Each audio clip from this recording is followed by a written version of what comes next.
ఓం నమ శివాయ. ఓం నమో నారాయణాయ. ఓం నమ శివాయ. శ్రీమాత్రే నమః. సిరిగల ఇల్లు అంటే ఏంటి?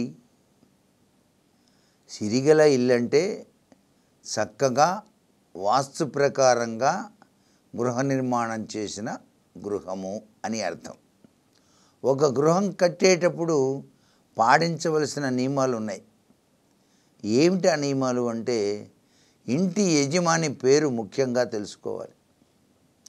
ఇల్లు కట్టేటప్పుడు బాధ్యత వహించేది ఇంటి ఇల్లాలు, ఇంటి యజమాని కదా.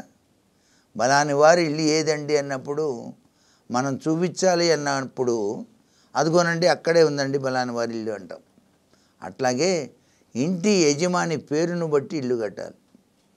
దాన్నే ఆయనకున్నటువంటి వర్గు అంటారు. ఆ వర్గుల యొక్క ప్రభావం చాలా గొప్పగా పనిచేస్తుందండి. ఉదాహరణకి యావర్గు అంటారు. యావర్గు అంటే ఏంటి? యా, రా, లా, వా ఈ పేర్లు మొట్టమొదటి అక్షరాలు వచ్చినటువంటి వాళ్ళు తప్పనిసరిగా తూర్పు ఉత్తరం వైపు ఇల్లు కట్టుకోవాలి.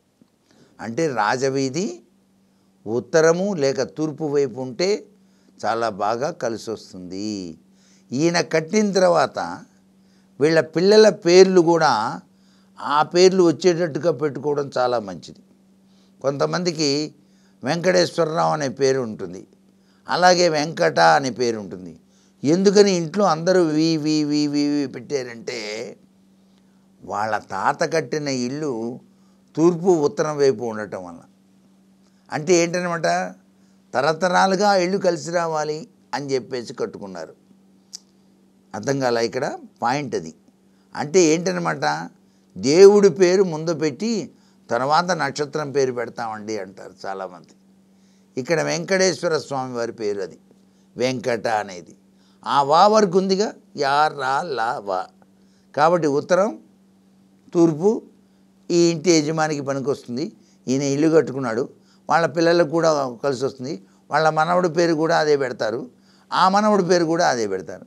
అంటే ముని మనవాళ్ళ దాకా కూడా వంశం నిలిచేట్టుగా, ఆ ఇల్లు అభివృద్ధి చెందేట్టుగా, ఆ ఇంట్లో అనేక వివాహాది శుభకార్యాలు, చక్కటి విధి విధానాలు, కీర్తి ప్రతిష్టలు జరిగేటట్టుగా నిర్మాణం చేసుకుంటారు.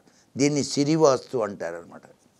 ఒక సిరి ఎట్లా వచ్చిందయ్యా అంటే, వాళ్ళకేమండి తరతరాలుగా అనుభవిస్తున్నారు, బ్రహ్మాండంగా కలిసి వచ్చిందంటారే. ఇక్కడ ఈ పాయింట్ వాళ్ళు అర్థం చేసుకొని కట్టారనమాట. అంతేగాని ఇష్టం వచ్చినట్టుగా వాళ్ళు కట్టలేదు. నాకు అది ఇష్టం లేదు నాన్న, నేను దక్షిణం వైపు వచ్చింది స్థలం అటే కొంటాను అంటే, దక్షిణం వైపు కొనాలనుకో మర్నాడు వీడు అనారోగ్యం చేస్తుంది. అట్లా ఇష్టం వచ్చినట్టు కొనుక్కోకూడదు ఇల్లు. ఇల్లు బేరానికి వచ్చింది, చాలా బాగుంది, దక్షిణం వైపు సైట్ వచ్చిందంటే నీ వర్గును బట్టి నువ్వు ఇల్లు కొనుక్కో. ఇష్టం వచ్చినట్టు కొనుక్కోకూడదు. నడువుకి నొప్పి వచ్చిందనుకోండి, మనిషి దేనికైనా పనికొస్తాడు, దేనికి పనికిరాడు కదా. అట్లాగే వర్గును బట్టి ఇల్లు కొనుక్కోవాలి. వర్గు ఈజ్ ఈక్వల్ టు నడువు అనమాట. ఆ నడుము యొక్క వెన్నుపూస లాంటిది. అందుచేత ఇంటి వాస్తులో వర్గుల ప్రభావం అత్యధికంగా ఉంటుందనే విషయాన్ని ప్రతి ఒక్కరూ గ్రహించండి. అంతేకాకుండా ఒక ఇంటిని కొనేటప్పుడు కూడాను చాలా జాగ్రత్తగా చూసుకోవాలి. ఇంటి యొక్క ఆ వీధి ఉంది చూసారా, రాజవీధి, ఎటువైపు అయితే ఉందో అటువైపే సింహద్వారం పెట్టాలి తప్ప, అందరూ తూర్పు మంచిది అంటున్నారండి, సూర్యుడు ఉదయించే వైపు కదండి, నేను అందుకని తూర్పు వైపే సింహద్వారం పెడతాను, నేను ఇంకో వైపు పెట్టను, ఉత్తరం వైపు అసలు పెట్టనండి అంటే కుదరదు.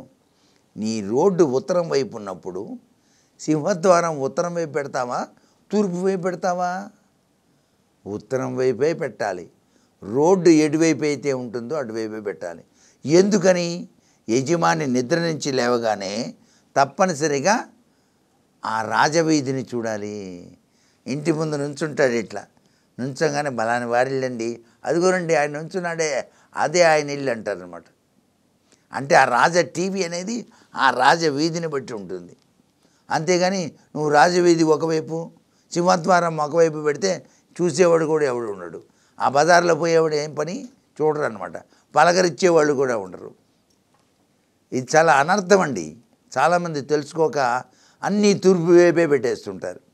సూర్యుడు ఉదయించే వైపు కదండి చాలా మంచిదన్నారండి, మా సిద్ధాంతి గారు అంతే చెప్పాడంటే చాలా తప్పనమాట. ఎటువైపు రాజవీధి ఉంటే అటువైపే సింహద్వారం పెట్టి తీరాలి.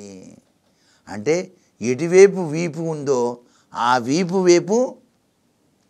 అయి ఉండాలి. ముఖం ఎటువైపు ఉందో ముఖం అటువైపే ఉండాలి. ముఖం ఉత్తరం, తూర్పు వీపు అనుకో, ఆ వీధి ఉత్తరం వీధి అనుకో, ముఖం ఎటువైపు ఉంటుంది? ఉత్తరం వైపు ఉండాలి.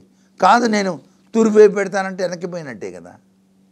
ఈ విషయాన్ని బాగా గుర్తుపెట్టుకొని వాస్తుశాస్త్రంలోని ముఖ్యమైన సూత్రాన్ని ప్రతి ఒక్కరూ పాటించి ధన్యులు అవ్వాలని చెప్పేసి కోరుకుంటూ సర్వే జనా సుఖినో భవంతు.